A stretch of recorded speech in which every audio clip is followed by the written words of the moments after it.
Okay, everybody. Thank you for joining. Welcome to another edition of Spark Sessions. This month's theme is branding and marketing strategy for founders. And I'm joined by a lovely panel of amazing speakers today. Very excited to have you all here. Welcome. One of you has been here before, the other two are newbies, so welcome to the newbies. So I will start, ladies first. Our first speaker is Kofo Adebi. Kofo is the Vice President of Content at She Leads Africa. And She Leads Africa is an amazing media platform that targets entrepreneurial and professional women. And they've got a database of over 700,000 women. They do some amazing work. Kofo herself has produced over 15,000 minutes of wonderful content.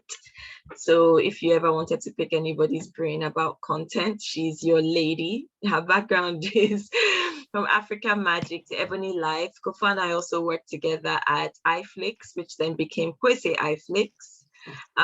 She's an amazing digital expert. So yes, connect with her. Welcome, Kofo. Thank you. Thank you so much. I'm super excited to have this chat about marketing and all the great things and complexities that come with it. Complexities is the word here. And then I'd like to, so you will notice that, actually I'm going to change my name. I need to change it. You'll notice that we have two Demilades on our panel today. So we're going to try and navigate the conversation. So we've got two Demilades on the call. One has been here before, and the other one is brand new. So we've got Demilade Oluwashino with us. Welcome. I'm so happy to have you. Demilade is an educator, an entrepreneur, and also a coach. He serves on the faculty for the International Business and Trade and Entrepreneurship course at one of my favorite institutions, the Africa Leadership University. He's also the lead for the Alibaba Global e-commerce talent program that is affiliated with ALU. He is also an entrepreneur. So he runs a company called IMW Creative Enterprise. It's a design, media, and publishing company.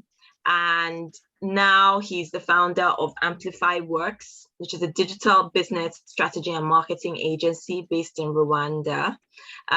So I'm very, very pleased to have Demilade here. I'm very happy to pick his brain and give us some advice about branding and marketing. Welcome, Demilade. I'm looking forward to diving into the conversation with you today. Thank you so much. I'm pleased to be here, and good evening. Hello, everybody. So good to be here. Thank you, Sean. Okay. And then we have an alumni, Demi Harper, who is a branding coach and branding expert. He's also a very talented graphic designer, but he likes to focus more on the branding side of things. He also is a podcast host, so check out his podcast. It's called the Unstuck Podcast. He talks a lot about how business owners can navigate, the world of branding and marketing and general entrepreneurship as well. He put together resources and courses. Demilade and I are actually working on a project that will be launching next month. So watch this space. We'll keep you all in the loop. He's joining us from his car. Don't you just love technology, guys? He's joining us from his car today because he has had one of those days. So we'll be very, very gentle with you. Don't worry. Yeah, I'm literally parked up. My fuel is nearly on red. My phone is nearly on red. Oh Lord. Let's get it. Let's get started. We'll see what happens. The pressure is on. Thank you, guys. It's been amazing. It's amazing to have you. So welcome to everybody. It's very great to have you here. I see some people who have been here before. I hope you're getting a lot of value from these sessions. Thank you for joining on a Friday. I actually have an announcement to make. We'll send an email out about this, but we're going to be moving Spark sessions from next month. It's going to be moving to a Wednesday afternoon, mainly because we kicked it off during lockdown and we noticed that a lot of people are actually enjoying freedom and we don't blame them. So we will be moving it to a midweek session and trying that out, but you get all the details in due course after this session, but that's not starting until August. And we've got some amazing sessions planned for the coming months. So we look forward to having you all back. So today we're talking about branding and marketing strategy for founders. Why are we talking about this subject? So Sparkfire Marketing does a lot of work with business owners and founders, and we just want to try and help to demystify a lot of the myths around marketing and also give clear differentiation between what is branding, what is marketing, how does everything fit together, and how important is it for you to have a plan and to have a strategy, right? Not only for your business, but as business owners and even career professionals, we also need to consider our personal brand as well, because we are a brand also, right? So we'll be touching a bit on, on this topic. So we always kick off Spark sessions with a little bit of an insight into our speakers. I mean, I've given you guys a generic introduction, which I find, unfortunately I find, not deep enough and not engaging enough. I'm sorry. So Kofo, we're going to start with you. What's your story and what's your passion? Sparkfire Marketing is driven by sparks and passion and fire. So what lights you up? What's your passion? Apart from, I know one, but I'm not going to reveal yet. What is the one that you know? I'm curious. Go ahead. Hello, everybody. As Shion mentioned before, I have a background in television and pivoted that to digital media. And I've been doing a lot of work with different companies that are focused on content. So my passion, I have a huge passion for, I think, storytelling in general, especially visually. That's a huge core of my passion. That stems for just like being a child and just TV being a huge part of my life. And for me, I think that what was so beautiful about that was that for me, TV meant community, right? It meant bringing people together around something that they could connect on, they could relate to. And that translates into why I am so passionate about marketing. A story that I always, come back to is kind of in my earlier time as, a producer just starting out in the industry. I was just supposed to be creating content, but I started working at this very small company that had just secured a show with African Magic, right? It was a 260 episode order, very huge. And my boss called me and was just like, well, this is great, but as a small company, we need to be able to get more of these, right? And that's not gonna work if the show doesn't work. And at the time, the networks weren't really investing in digital when it came to the TV shows. Like people in America, for instance, were doing a lot of work with digital marketing and digital media in their marketing plans, but that wasn't really a thing here. So he kind of gave me the extra work to figure out how we were going to make it pop online and make it so huge that the network wouldn't have a choice but to try to bring this back for another show. And thankfully, with a lot of work, a lot of guerrilla on the ground work, we pulled off a lot of indie fan meets. We used to trend, almost every night when we were on social, and it was successful. And I think for me, it just showed me the power of marketing. There's a saying that build it and they will come. It's total nonsense. Or if people don't know about it, if they don't know to leave their houses, nobody's coming. You're gonna have an empty building. So that's just a little bit about me and what kind of fuels and drives my passion for marketing. Awesome, thank you, Kofo. I was gonna say that the other passion you have is K-drama. Nice segue. True. Thanks for that. And Demilade O, what's your passion? You work with one of my favorite, as you already know, because I can't stop raving about them. One of my favorite institutions, which is the African Leadership University. What is your passion? What drives you? Why do you do what you do? No, thanks, Cheryl, and thanks for all the good vibe you're giving to ALU. I couldn't be prouder as well. But yeah, so I think for me, it's really, I think two things: releasing or unleashing potential and creating opportunities, right? So a lot of my work has been, I've essentially gone through.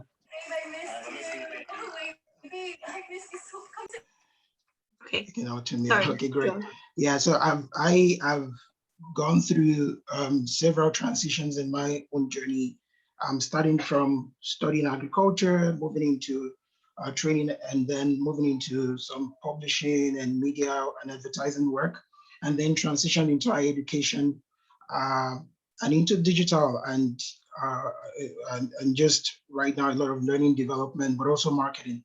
One of the things that has stayed with me all through is being able to bring things to life. So building, and a lot of the work I do now, supporting brands, supporting businesses and entrepreneurship, is really helping people build businesses that can create opportunities for others.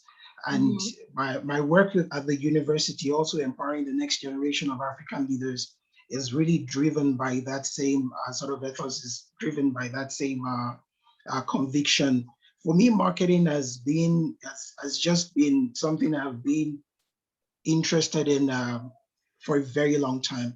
So even when I think even before I started my degree program, my first degree, I bought this book, Principles of Marketing by Philip Kotler, and Our Rise, and all those books. If you're familiar with some of this very like basic foundational, and I've everything that I've done, I've had the opportunity to bring in marketing to amplify it, right? To create campaigns where people buy into whatever we're doing.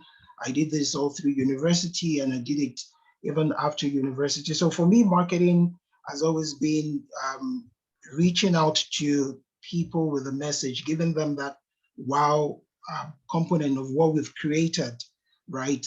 And so today I still do a lot of that work, even as I support businesses with building their own brands and putting their voices out there, and doing the same thing through coaching, through empowering people in the learning space as well. So again, just to come back to my passion, is really about unleashing potential, building and creating opportunities for others. Yeah. Wonderful. Thank you so much. Thanks for that, Demi. The other Demi, I think everybody's both of your nickname is going to change each time. What is your passion? What drives you? What keeps you going? Why do you do what you do? I like to solve problems. So Sorry? I like to solve problems. Can you guys hear me, right? Yeah. Great. I like to solve problems. I'm a problem solver at heart. That's why I do branding, and that's what got me interested in branding in the first place. Because people come in and you come into not so much give them what they want, but give them what they need in order to achieve. And that's how I operate in everything I do. Down to design, even cooking. I like problem solving, and cooking. So that's just what I do. And yeah, I just love the whole kind of development of ideas in order to solve a specific problem. Thank you. Thanks for that. Okay, so how would you define branding? I'm going to go with Kofo first. Kofo is going to be on the hot seat for the next few minutes because she's only with us for a short time. So whatever questions you have, please ask them now. How would you define branding? Because I find that a lot of people get confused about what branding actually is, or maybe they don't have an in-depth, knowledge of what branding actually is, right? So how would you define it in simple terms for people to really grasp what is meant by branding? Okay, excellent. Because I have a background in television, I tend to frame a lot of things in TV terms, right? So if I was to differentiate between branding and marketing, I would say branding is the story that you tell. It's at the core of what people connect with, right? And there are different elements to that, right? So if you think of a TV show you're watching, you might like it because of the actors, right? So do people like your brand because of the personality? Is it because of, the style of it, animation? Is it because of how you present yourself? And marketing, on the other hand, it's more about how you convince people to listen to your story, right? You might have a great story that you have put together and packaged in a great way, but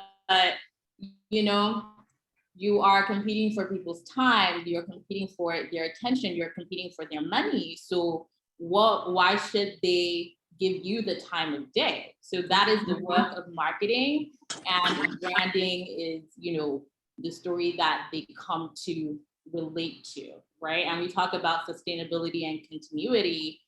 After they connect to that story, if your brand connected with them, then the work of getting them to follow you along the journey is it's a bit easier. So exactly. it's just as important. There's always a debate of what comes first, the chicken or the egg. They're kind of, they balance. Yeah, I put the branding before the marketing. Yeah, Always. because you have to do that core work. Yeah, absolutely. You have to put the full work in. And there's something that I came across recently, which I've been reading about, Stephen Covey. It's called the law of the farm, right? And the law of the farm essentially means that you need to take the time to plan, to plant, to nurture, and then you will see growth, right? So don't rush the process, because a lot of even big brands, and we're not just talking about small brands, big brands make the mistake of rushing straight in. They say, okay, we have a product, and then rush straight into marketing, thinking that will automatically drive success. But a lot of the time, if you don't take the time to sit down and actually craft the story, like you've said, what are you saying? Yeah, what are you saying? Who are you saying it to? Where are you going? Exactly. Who cares? Who cares? And why do they care? You know what I mean? Yes, thank you very much for that. I think you put it really, really, really clearly. One of the questions I wanted to actually then divert to Demi Harper is, we come up with this, and I was saying this when we were doing our catch up and earlier today, about how, where does, people who are in business, we look at their business as a brand and then their personal brand as well. So where is the crossover? Where is the synergy? Are they separate? Are they complementary? So personal brand and your corporate brand or your business.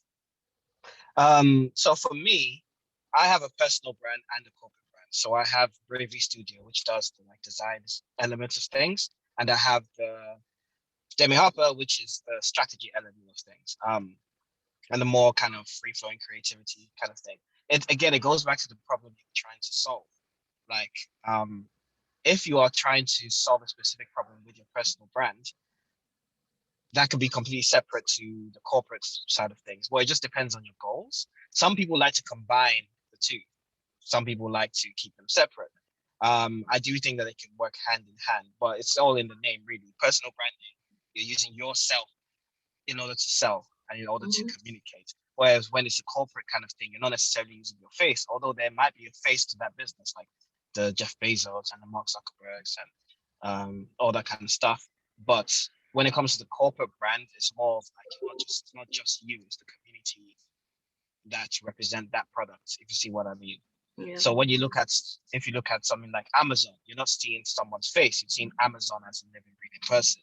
Whereas if it's like, again, Jeff Bezos, you can say, okay, Jeff Bezos is Jeff Bezos. He's not Amazon, although Amazon's connected to him. Yeah. But it just depends. It just entirely depends on your goals. Yeah. Your goals. If you want very true. Yeah. If you want people to, if you want to be at the forefront, then having a personal brand is great. But everyone has a personal brand, whether they like it or not. But not everyone is strategic about it. So yeah. Demilade, Debbie O. Yep. What do you think about, that alignment between, or the relationship between personal brand and your business? No, I think like Jamie said, a lot of it starts with what's your goal. But I think also there's as we talk about brands and you think about brands, brands are essentially what people think about, like the perception that somebody has when they hear your name or they hear the name of your company, And so when you think about and I think for people thinking about whether I'm branding my business or branding myself, it's always a question of what do I want people to remember, right? And what am I offering? What am I serving? Some of that might be better served through like a corporate platform, which might be like a corporate brand, right? And you might not be so you might not be very comfortable serving what you're serving through your personal brand with your corporate brand. I think much like Demi was saying a lot of what I do personally with my personal brands around learning, design, facilitation, and all that, and like training and education, at least where I've concentrated a lot right now. But then I have a business that does digital and that does marketing. But then, so one of the things that is always there is how do I continue to manage and ensure what I'm channeling through my personal brand is aligned and what I'm channeling through my corporate brand is aligned. In some cases as well, you can, and again, depending on how well you're messaging, you can be pushing your corporate brand with your personal brand. And I know people that do that as well. So maybe carve a niche for, I'm like the brand, what's it called? The brand doctor or something. And then you're using that as well to put out their corporate brand. So again, it depends on goals. It depends on what you want to achieve with those brands. It also depends on the message, so to speak, that you want to pass across communicate. Yeah.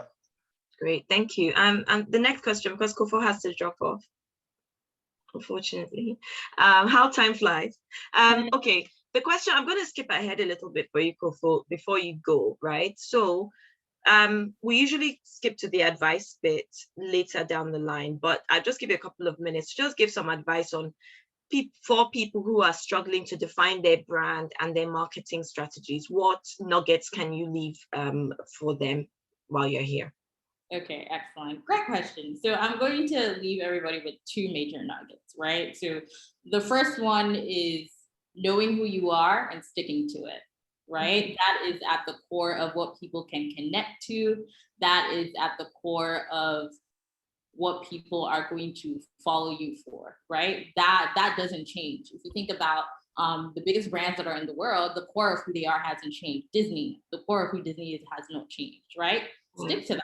And the second advice that I would give you, and that's from a marketing perspective, is know what you're trying to get out of it, right? Jamie talked a little bit earlier about, solving problems and knowing what you want. And I think that a lot of the core mistakes that a lot of early stage businesses make when it comes to marketing is not being clear on what you want. For example, when I talk to a lot of small businesses that I've worked with in the past, a lot of them are not necessarily clear about what they want marketing to do for their business, right? You having a lot of Instagram followers might not necessarily be translating to the business value that you need for your business. Exactly. If is what you need, then perhaps you need to be looking at your funnel a little bit differently. So I would say those are the two most important things that I think that I can leave with you with that would be valuable to you. Fantastic. Thank you so much, Kofo. Thank you. I'm going to have you back. Yes, this was so fun. I'm so sad that I have a French class or whatever. Learning French, guys. Kudos to you, Kofo.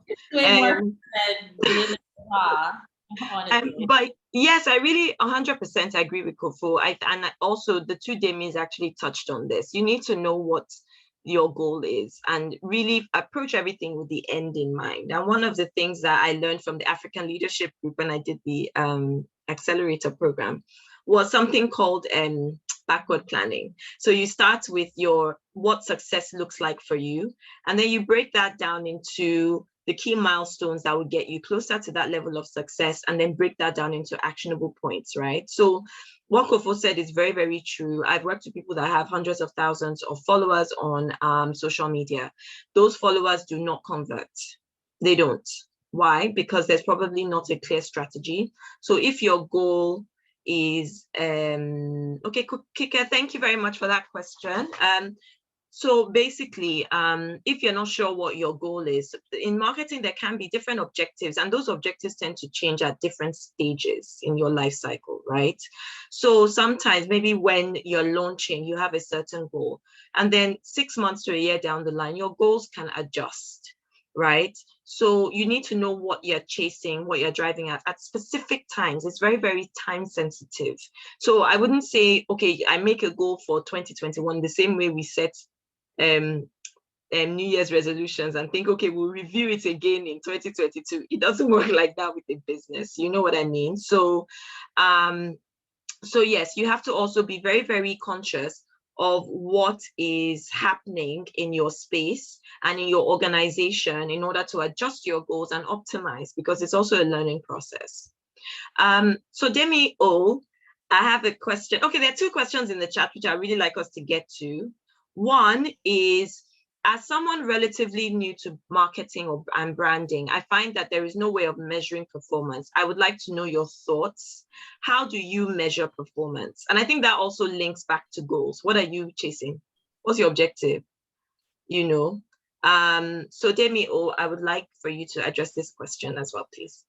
Now, this is a very brilliant question because it's very practical, and I think this is what we work at every day to with our clients to, because when you're selling marketing, and the way traditional marketing has been done, it's been just blow the message out there, especially traditional marketing, and it's hard to really like see what change occurred, what number of new customers or prospects did we have, and all that. A lot of that has changed with digital, right? And so there's a lot of there's measurability. One of the things I want to just say, and just practically speaking, when how do you measure marketing? So I'm going to talk about marketing, and maybe I'll come back to branding, because marketing really is about reaching. We think about it this way, about reaching the consumers, the target audience, with the brand's message, with the brand's essence, right, and what the brand offers. So marketing really is cutting through the noise. For us, we think about it that way because if you're just throwing out the word without thinking about the specific target audience, then you're throwing a lot of money out. So when you're very clear on your target audience, you stand a chance at beginning to measure whether those results are coming in or not. Because if you're not getting response from your target audience, every other thing is vanity, is fluff, right? So, and one of the ways that we process this now is, thankfully with digital and even with traditional, sometimes we have what we call the funnel, right? To get a sense for how are we attracting people at the different stages of the marketing process, right? So not everybody that, and marketing as it is both an art and a science in this form. And I think when you're talking about the measuring performance, this is really like the science part of it, where I know that I'm going to carry out this number of actions to reach what I call like the initial prospects.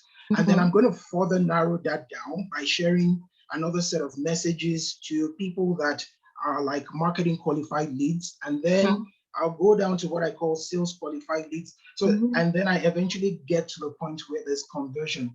And it's a process, right? I'll give you an example. One of the things we do, we want to run a campaign for a client. We start out with some kind of ad on Facebook, and it's basically, it has different objectives. If you're familiar with Facebook advertising, for example, and we have different objectives, both for lead generation and for conversion and all that. And that's a perfect way to actually measure marketing. When we do that, we drive them to what we call a landing page, which is sort of like a website. When people go to that website, we also have what we call a lead magnet. So we get the details of people who are interested, right? Like you're beginning to narrow down, right? And so people that are interested, those are the people that will follow up, whether it's on WhatsApp or via email. And then you systematically follow those people up, and you get to a point where a number of those people are going to convert, right? So if you have done that a number of times, you're going to know how many people you should expect to convert when you it's not always, sometimes the result depending on the industry is different, but you're going to know how many people you're going to you convert if you spend this amount on marketing. Yeah. In that sense, it is also, it is what's it called, it is it is measurable from Yeah. a digital perspective, is measurable. And I think even these days when you're doing with like TV, I don't do a lot of TV, but I guess people are also looking at things like impression, and they're looking at Minutes times. viewed. Yeah, how long Exactly, people minutes staying on viewed. before they switch. Exactly. And what conversion action happened after people watched your ad. For example, Yeah. if the ad was played at like 9 a.m., what happened throughout that day? What happened afterward? You can literally like graph that and see when a marketing effort that was put in, right, actually started to yield results. But I think the biggest thing here is that you're trying to get to your target audience. And so at different stages of that, you can actually measure. So in that sense, I would say marketing is actually measurable. You can actually tweak, especially with digital marketing, you can tweak what you're putting into the Yeah. process and how you're reaching your target audience, and you can sort of improve that. And I think going back to the topic of branding, branding is now what helps you to ensure that when you're marketing, there's some sort of confidence. People are likely to want to do You business with you, to want to click take on an your action. take an action, for example, or to want to go down with that. So yeah, that's my thoughts on that. We're about to lose another speaker, guys. So Sorry, my phone I'm is going to leave literally some final thoughts. about to die. His phone is about Um, to die. He has had one of those days. I'm not So sure it's gonna what's be the very awkward. difference? We've talked about difference between marketing and branding. So just leave us with a final thought. One final thought.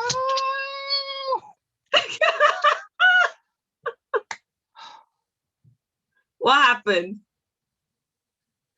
Oh, it's gone, I think. Okay, well, we'll carry on with the conversation. All right, Damien, I No, think shucks, sorry. it's just No, you sorry. and If I knew his phone was gonna die, I would have given it that entire time.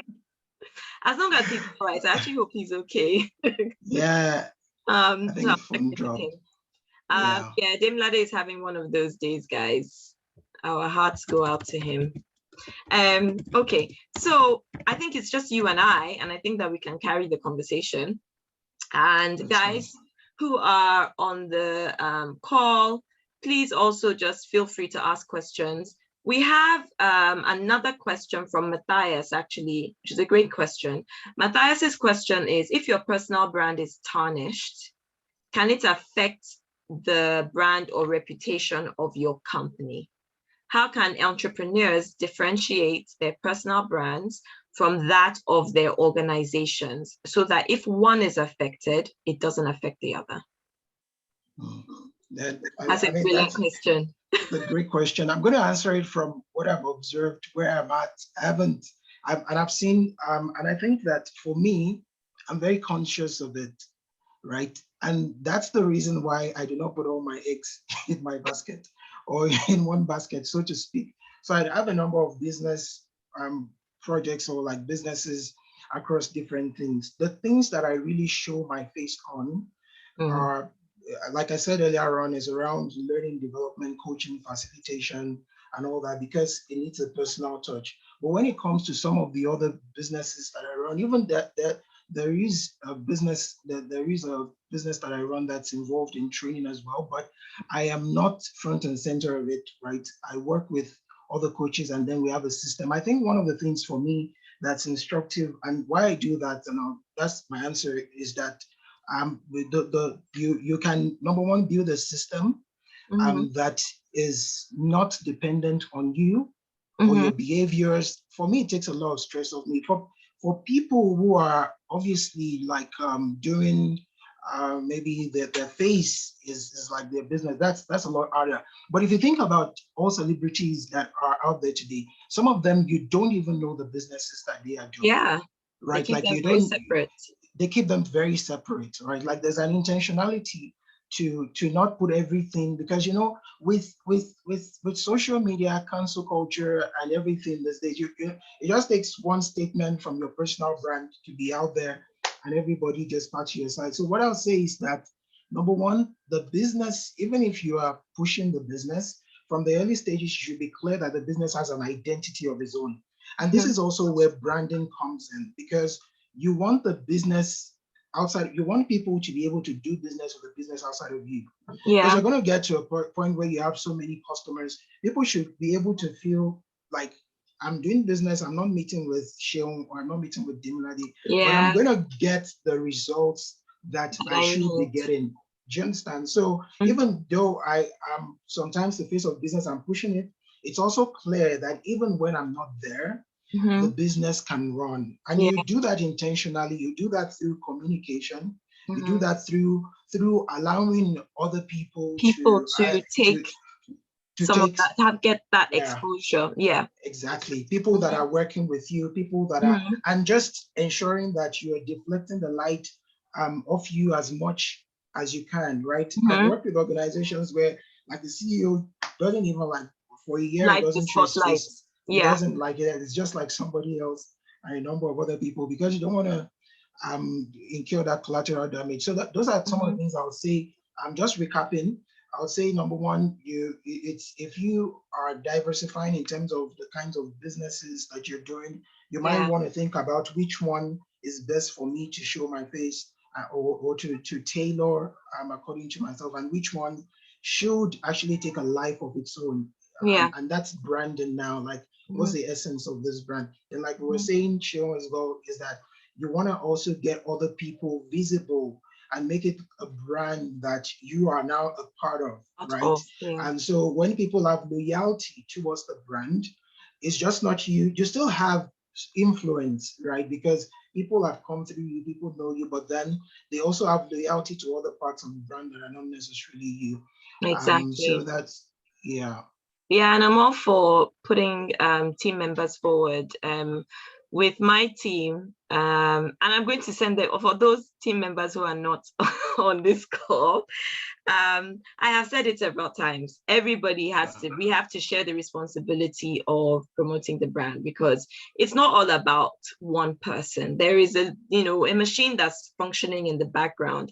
And I also believe that it's also good to encourage your teams, for those of us that have teams, to actually build their own personal brands as well, because ultimately we're all representing a brand in some way, and everybody has a different element or a different part of them that a consumer would connect with.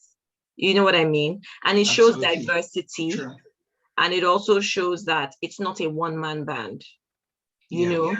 And that's very important for a business that wants to scale, because as a business owner as well, you want to spread the responsibility and build trust with your customers, so that the customers don't feel as though if they're not engaging with you directly, they're not getting the same level of value.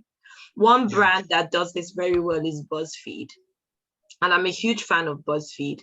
They create a lot of very engaging content, and they use their team members to create the content. And it just gives you an idea of the scale. It's a clever way to show the scale of the business as well. In the same way, you wouldn't go into a corporate meeting with a big client by yourself. You would take your team with you, So if you're going to be doing marketing, I think you should actually do the same. So yes, 100%. Thank you very much for that. So Adegboyega has asked a question, which is marketing and analytics. Is there any correlation? Yes, there is. Like Dave had mentioned, marketing is a combination of both science and art. Analytics is very key to measuring your performance. There are so many metrics. So to refer back to Kike's question, there are a lot of metrics that you can use to measure, right? And there are many metrics that you can actually determine your metrics based on the tactics that you're carrying out as well. So for instance, if I'm having an event, something like attendance will be a metric for me. You know what I mean? So it really, really depends on your goals. What are you trying to achieve out of every activity?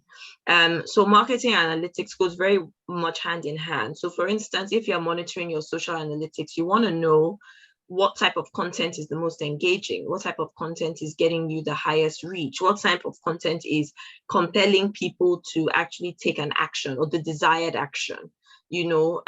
So marketing needs to be measurable. One of the reasons why I left the TV industry in Nigeria was because I wanted to be able to monitor my my marketing activities. And unfortunately, at the time, the TV industry in Nigeria was not, still probably is not as sophisticated as the TV industry even in South Africa. So as a marketer, it became very, very frustrating for me because I couldn't tell you how many people were watching my show at any particular time. So analytics are really, really key to help you measure the impact of the work that you're actually doing, and also to determine what works and what doesn't work, and ditch what doesn't work. Yeah, Yes. no, well said. Well said. Yeah, If it doesn't work, ditch it. exactly. It's very Right. simple. Your time is very, very valuable. Don't spend your time Yeah. doing things that don't work. Absolutely. Jamie, do you have anything to add to that? Marketing No, I think and that's analytics. brilliant. The connection is there, like you said. It has to be measured. We have to be asking those questions, and it starts from the goals, like you say. Starts from What the do you want to goals. get? Yeah, I'm so glad that one of my teammates in my at Amplify Works, Eunice, is good to see you here, and you Hey, can Eunice. tell. Yeah, Eunice is one of our key sales product sales people. So Eunice, is great to have you here. And Eunice knows even today we were having a conversation and we're like, these prospects that are in the pipeline, okay, how many are there? Okay, how many of them do we want to close next week? What's the percentage that we want to get to in the coming week? And at that level, like you're saying, the numbers there's that intentionality about the goals. So there's analytics, that's a part of it. Yeah, 100%. Yeah. There's another question. Thank you very much for the engagement, guys. Please keep your questions coming because it's supposed to be a useful session for everyone. So Philip's question is, marketing has to be a function of sales. In order to establish yourself as ultimately sales, should you offer marketing for free initially to show clients that it works? So basically, how do you demonstrate the value of your offer? I think that's what you're asking. Do you offer certain levels of marketing services for free in order to give clients a taste for what you can actually do? What are your thoughts on this? Okay, I'm understand the question quite differently. If you are offering marketing, are you saying that is this question for somebody who is running a marketing agency? Or if it's for somebody that's running a marketing agency, of course, like you're saying, do you offer some marketing service for free? Yes. I think service, much more than anything, is hard to convince people about service, right? We're in the middle of a product that we started to develop during the course of pandemic, and we're rolling out. And one of the things is that product is hitting the market for the first time, and because it's a subscription-based product, one of the things we used to sort of reduce the buyer friction or resistance was to offer a time period when people can get that product for free, sort of like a test run. So absolutely, if you want to offer, it helps to reduce buyer sort of friction, and also allows you to demonstrate that product, to the efficacy of that product. Although I think that's from a marketing agency. Mm-hmm. For this particular question, I'm not sure if marketing has to be a function of sales. In order to establish yourself as ultimately sales, should you offer marketing for free? So if you're to show yourself as a solution, a sales solution for a client, do you then offer the marketing as an add-on? Is that what you? Yeah, but even then I struggle to understand that. I don't know, but if it sounds differently to you, maybe it can be worded. Happy for Philip to unmute. I think if Philip wants to unmute and clarify, that would be great as well. So Philip, I think it's an interesting question. To clarify your question. Hi, everybody. Yeah, just to, so the experience that we've had is that running a business is that we know that our clients really value sales. That's a fundamental part of why we engage with them. So in order to drive sales, we've obviously then started engaging with marketing, but it's sort of a bit chicken and egg. Some of them want to see evidence of the marketing success before they engage us within a marketing package. So it's like, okay, fine, we will we'll engage with some marketing, but ultimately we want to make money from the marketing. So a strategy that we've had is, let's do some marketing for free, show them that the leads come in and work them through the funnel, and then charge, and then ultimately charge for the marketing is in many ways a standalone product. But it does mean that there's a bit of CapEx up front that we have to spend in order to establish the product that it's worth paying for on the client side. Mm-hmm. Yeah, that makes sense, Philip. That makes sense. So you are into marketing as well, right? And sales. Yeah. So I run a like a prop tech company where we really had to show clients ultimately that they're interested in selling property. That's ultimately what they're interested in. In order to sell property, you need to market the property. Mm-hmm. Yeah. So they don't necessarily want to pay for the marketing. They want you to do that, but they want you to bring in the sales. But there's some marketing options that we give them that are so good and are expensive that we have to pass that product and that exposure onto the company. But in many instances, in order to establish ourselves, we needed to do the marketing for free to show that type of traction, that it does work, and then it does ultimately lead to sales. And the more we've done that, the more we've been confident in pushing these marketing products as standalones. Now, it hasn't sort of worked for everybody. We still need to sort of convince people, but it still means that we need to go through that sort of CapEx process, sinking our own money into establishing marketing as a viable option for them before clients independently want to pay for it. Yeah. Because ultimately there has to be that connection between marketing and the end product, as you mentioned earlier on, which is sales. Yeah. 100%. No, I think that's great. And I think there are a number of thoughts on this. I think with high margin sort of products, right, or industries, right, like it makes a lot of sense, right? For example, if you're selling property and you're going to invest, because you're talking about the CapEx, right? You might be able to justify that amount of marketing that you're putting in when you make maybe a certain number of sales. You might not need so much sales to justify that. It might be different for some other kind of business, right? Because of the margins, right, or the profitability of that business, right? But in a sense, it functions as some form of, for lack of better words, lead magnet, right? Like to get the clients to want to try out the next service. So I guess if you think about it as a lead magnet, and if you've been doing it, I think that makes sense. For some other business, their own lead magnet might be something else, like a taste or a version of the product, or 1 week or some trial version. So again, it's about the numbers. Like you're saying, the CapEx is there, but then when you think about it's a business decision now. What we're going to bring in, is it worth it? Does it add up for the numbers? It can be a brilliant strategy. Yeah, it can be a brilliant strategy if it then brings in those numbers and compensates for it. Yeah. In my experience as well, from the media, well, I have 2 examples that came to mind. So you'll find that depending on the nature of the product again and the industry. So for instance, you find that a lot of people who are promoting coaching services or courses, training programs, things like that, will give people an opportunity to sample what the larger course could be, right? So that's when you find a lot of coaches running free webinars and running challenges on Facebook, for instance, because that gives you an insight into their expertise. And it also gives you an opportunity to engage with them and build connection. And a lot of people use this as a lead magnet to either convert people right during that webinar. So if you're looking at like a 1-day webinar, you find that some people are trying to convert you to buy a discounted promotional product during that event or at the end of a challenge. Otherwise, they're gathering your data so that they can put you in their database and start to nurture you over a period of time.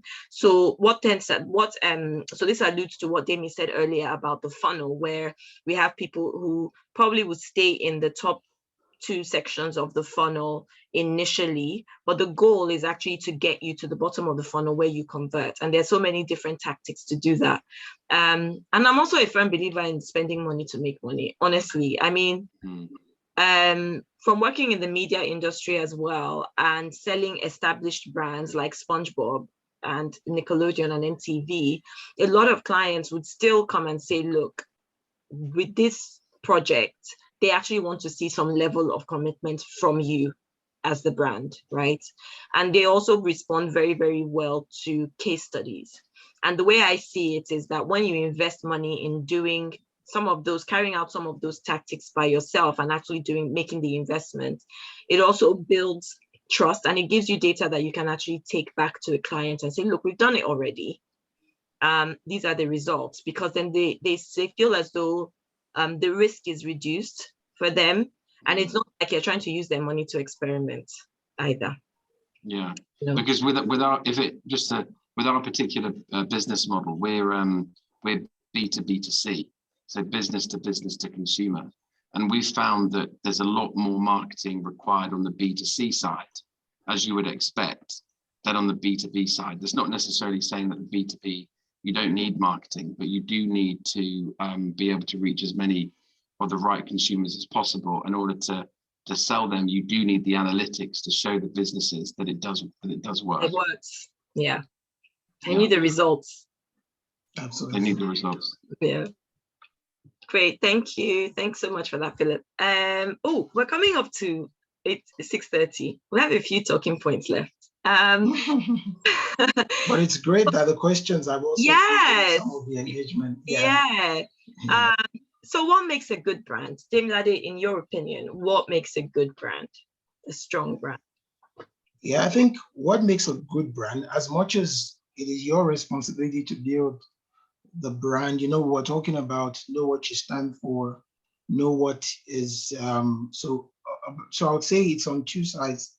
What makes a strong brand is both from your perspective, but very importantly from your target audience perspective, right? Yeah. Like the market perspective, right? Because a strong brand is one that is distinct in the mind of the people it's created to serve. Mm-hmm. They know how this brand feels. They know what they should rely on this brand for, and what they should not rely on this brand for.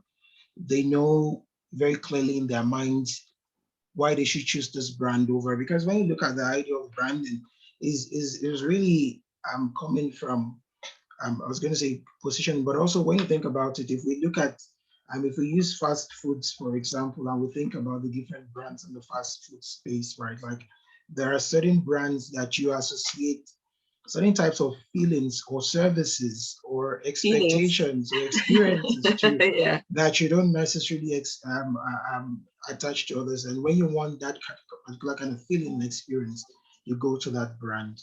That's what makes a good brand. People know what they should be able to trust you for, what they should be able to expect from you very clearly. And that is differentiated from what they should be able to expect from somebody else. So a brand gets so good at what it wants people to know it for that people accept that, and people from the outside can perceive that clearly. There's a lot of things you can boil into that, but for me, I think that's really what it boils down to, that recognition and that distinction.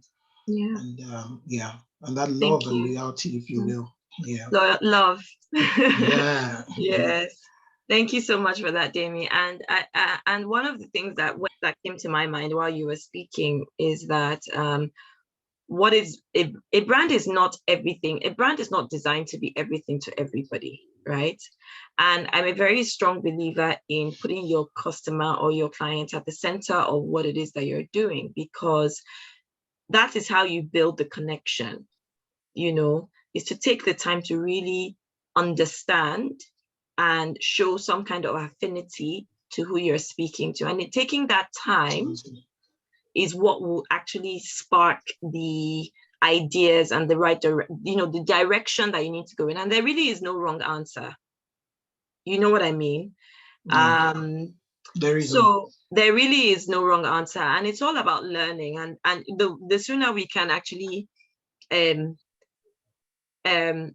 turn our backs on the fear of getting it wrong, because we're supposed to learn, right? Human beings are complex creatures. So today, like even if you're even working with a Nigerian, if you worked in Nigerian markets, you cannot predict what the market is going to do, so that's why you have to be agile and you have to listen to the feedback. And one of the things I learned from working with startups is that they would always ask the consumer, we did this, what did you think? Okay, how can we do it better? And your customers actually, you can also build a connection with them just off the fact that they feel heard. It goes beyond what you're selling. It's like, how do I relate to this brand? How do they treat me? Because ultimately your client does not care whether in their mind, they are the only clients that you have, and you need to make them feel that way. So the experience goes beyond, branding goes beyond just, oh, we have a nice logo, we have messaging. It also overflows into what experience does the client have or the customer have with your brand at every stage of the interaction. Because there are a lot of times when they are not going to be interacting with you, they're not going to be interacting with a person. They want to be able to say, if I wake up in the middle of the night and they need an answer, they go to Google and they find it about your brand, So it's about being available to your client at every touch point. And the way you know what the touch points are is how it actually comes from doing that exercise of obeying the law of the farm. Plant the seed, cultivate, don't rush, because everything, has a harvest time, and I'm like very strong believer in that as well. I don't want to keep everybody too long, so we'll keep, maybe we'll go for another 5-10 minutes. I really enjoyed this conversation. I hope everybody else has, and thank you so much. I'm seeing some names I have not seen in a while. Boma, thank you for joining, and Chinelo as well. Matthias, a brand is not what we tell customers it is what customers tell others. 100%. What does somebody say about you when you're not in the room? Thus, he feels like building a strong brand should start with giving and offering maximum value. And it is really about value. Yeah. One of the things that we started doing was offering my time for free. A few minutes of my time, just to pick my brain, see if there's even a point of connection. And I believe that connection is what really drives growth for a business. I've been doing a lot of networking. I think Lunch Club should now make me a brand ambassador, because everywhere I go, there's a platform called Lunch Club, guys. You need to check it out. It's an amazing networking platform. And I found in the last few months, a lot of my leads, and these have been solid leads, have come through actual physical engagement with virtual engagement with other humans, other people. So I would encourage you to do that. Don't make the mistake of thinking that you can just do organic social. Even your paid ads have a limit. People need to see you, feel you, hear you, experience you as a brand to convince them that you are right for them as well. So let's think about it as people to people as well. So Demi, what advice? I would have liked us to go into, I feel like we need a part 2. I think we need to do a brand strategy workshop, like a marketing strategy workshop. Let's do it. Because it's really a deep concept, right? And it's very practical. And, we would like to actually make it very practical for people as well. So what advice would you give people who are struggling to define their brand and marketing strategies? Yeah, no, I think it's a great question. I think the first thing is really like do an honest assessment, right, for where you're at, what you have. So I agree with Matthias about giving value, but you also need to know where's the place you can offer that value. I think there's something called competitive advantage or unfair advantage, right? Where is the place where you're best suited, right? And you need to be able to clarify that. What can we do very well that other people might not be able to do, and what resources or what talent or strategy do we have to do that? That you want to start out of that place of strength, right? In order to define your brand. The other thing you want to do is, who is your TA? Who is your target audience, right? Like that one is like after, because even when you identify the people you want to, sometimes you identify the people you want to serve even after developing your product, and sometimes you need to pivot your product, right? Because you now, after listening, Shion, like you were saying, you realize that these people, I wanted to solve this problem for them, right? So it's a number of things. What do we have to offer? Which problem can we solve? Who can we solve it for? Yeah. Right? If you get clear on those three things, you can begin to build on that, right? Because now you have that focus, and then as you're relating with the market, what is the kind of language that they speak? What Yeah. is the kind of visuals that they appreciate? You know, even when we're doing like a brand design thing, we're thinking about the audience, to think about what kind of look and feel, what type of form, what type of colors, what types of language, what kinds of What tone? what tone exactly, what voice do we want to use to speak to these people? So those key questions for me, number one, what is your value, your unique value proposition, or your unfair advantage? What is the problem? I think the other Demi that was speaking earlier on, Demi, after we lost Demi, Demi was talking about solving problems. What is the problem that you want to solve, and who are the people you want to solve it for?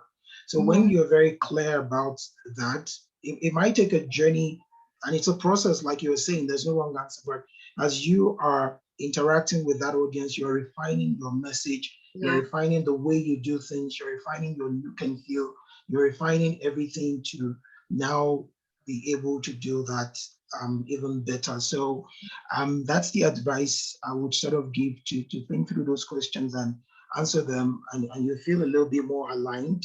And as you do that consistently, people within that target audience know you for that. But what's interesting as well is people outside of that target audience begin to know you and respect you, sort of, so to speak, for that. Something. Yeah. Yeah. That connection. Thank you for that. The other thing that I wanted to share was that sometimes we have, depending on the scale of our business or the nature of our business, we also have a bit, an umbrella brand, and then you have sub brands sometimes, right? Yeah. So there is like further targeting that needs to happen between, okay, so let me give you an example. McDonald's is the umbrella brand. McDonald's has its values, McDonald's has its voice and identity and all of that, and then they have different products in their range of products that are targeted at different types of consumer as well. So there is also, if we're going to take it down to a different level, is having a cohesive connection between your umbrella brand, which then drives whatever message or identity you're going to pull through to your other brands, right? If you're speaking to other niches of customer, but that's also, a deeper level. Absolutely, like that's yeah.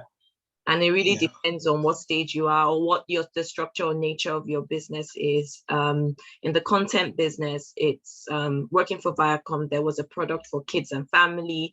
There was a product for youth. There's a product for people who love comedy. There's a product for people who are maybe middle to older people who are looking for quality content that's specific to Black people, for instance. So although the entire ethos of the Viacom brand is one, there other brands which speak to smaller segments of their market are still kind of speaking the same language, but in a different way, which is tailored to the audience that they're speaking to. I wanted to, and sorry to interrupt you, Shan, and I think as you're giving that example, it also highlights the fact that you're creating based on the target audience. Yes, right? Like those examples is really like, you can't serve everybody the same kind of content. You can serve everybody. So even when you're, and like you're saying, this might make sense for somebody who's doing a lot of things, might be able to now think about, how do I sort of package this? How do I brand this based on the people that I've identified are maybe like the most prominent customers that do have, and that, and to channel that. So again, it's about the needs of the people, the consumer, of the consumer, and what problems are you solving for them ultimately? because that's what Yeah. people will connect with. Okay, thank you. Does anybody have any more questions? I really enjoyed the questions that have come through. So please, if you have any questions, do share. What we usually do during Spark sessions is we also give recommendations. So books, podcasts, resources. So Demilade, if you have any resources that you could possibly share with everybody, please share. And we'll also send a list of these resources out when we send the recording of the session. So we generally would recommend podcasts or books or, you know, influencers or any kind of resource that you think would be helpful for people. Yeah, no, I think depending on the stage of people's businesses, so you're talking about not necessarily my own resource, but also maybe resources that could be helpful for people, right? Yeah, everything. Yeah. Yeah, no, I think some of the people that I definitely follow, like there's this guy called Gary V. You might know Love Gary Gary V. V. Yeah, Gary Vaynerchuk, and it's books as well. Yeah. Gary V, Seth Godin. There was a book I read some time ago, very early in branding. It's by Al Rice. It's called The 22 Immutable Laws of Branding. Branding. Yeah. There's a marketing, there's a Yeah. marketing one, and then there's a branding one. And I love how, sometimes you have, I like those 22. Sometimes if you want to pick something and just action it, that's a positives with things like that. So you can just see 22 immutable laws of marketing or 22 immutable laws of branding. There is a local, not local, why am I saying local? But there's a Nigerian coach that I love her work.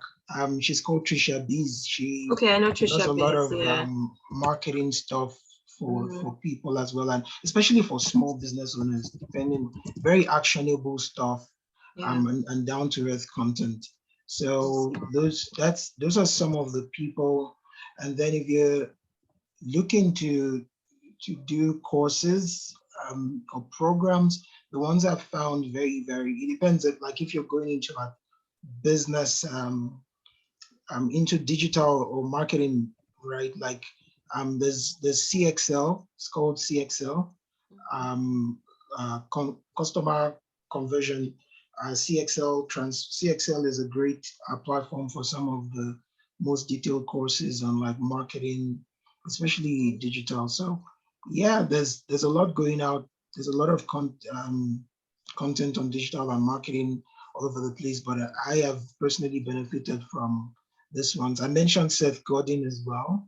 A lot of brilliant work I think that he has done. So thank you. Yeah. The courses are not free. So just warn you, there's great content with CXL, but it's not free, but it's really good. It's really good. And it's an investment at the end of the day, Exactly. So invest in that if that's a career path for you as well, and if you want to grow your business. I also dropped one of my favorite podcasts. It's called Marketing School, and they give you like 5 to 10 minute short snippets, and they're always ahead of the curve with regards to what's trending in the marketing space, what's working, what's not working. And it's very insightful and also very, very actionable. And it comes in bite-sized pieces. So you don't need to listen to a podcast for an hour. You could just do a 10-minute quick, absorb it, apply it. And so it's very, very good. But there are a lot of resources. Just checked it out. I saw that's Neil Patel's piece. Neil Patel, it's certainly good. Yes. So that's one of there are lots of resources out there. So we're going to sign off. If nobody has any other questions, we want to let you get back to your Friday. Thank you so much for joining. It was a pleasure having you at Spark Sessions. We look forward to having you next month. Our next session is actually going to be holding on the 25th of August because we're moving from Fridays to Wednesdays now. Let us know your feedback as well if that works. Because we're trying to actually make the sessions more interactive. So we're going to be talking about clarity. We're going to be talking about the things you thought you knew, or the things that you didn't know about marketing. So look forward to that. That would be quite engaging. I'm going to make it a lot more interactive. So we look forward to having you there. Thanks so much, Demilade. And for our other speakers that dropped off, unfortunately, that means that we probably have to have a part 2 to this. So yes, thank you once again for all joining, for staying till the end, and also for asking questions. Have an amazing weekend. Stay safe, and see you at the next session. Right, thank you so Thanks, much, Sean, everybody. and thank you, everyone. Well done, Sean. Thank you. Thank you. Hi. Hi. Hi. That was very insightful. Thank you very much. Thank you. Oh, Hey, Boma, thank how you. you doing? Hi, Boma. I'm good. Hi, Graham.